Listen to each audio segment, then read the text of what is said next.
օգոստոսի 7-ին Վաշինգտոնում նախագահ Տրամփից ստորագրել եմ 3 մտադրությունների հուշագիր, որոնցից մեկը վերաբերվել է էներգետիկ ոլորտին, որը ներառում է նաև միջուկային էներգետիկան, եւ մենք մեր համագործակցությունները զարգացնում ենք տարբեր երկրների հետ, ովքեր տիրապետում են միջուկային տեխնոլոգիաների, ինչ վերաբերում է ձեր նշած փորձագետներին, պետք է խնդրում ենք այդ փորձագետների կոնտակտները մեզ տվեք, որպեսզի մենք նրանց որակավորումը ստուգենք, մենք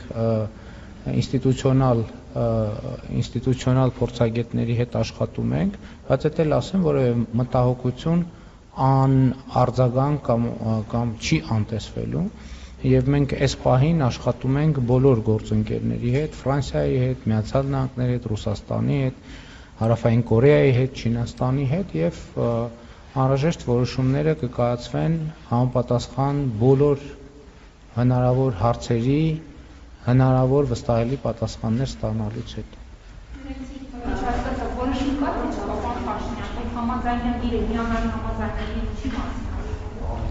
Հիանալի համաձայնագիրը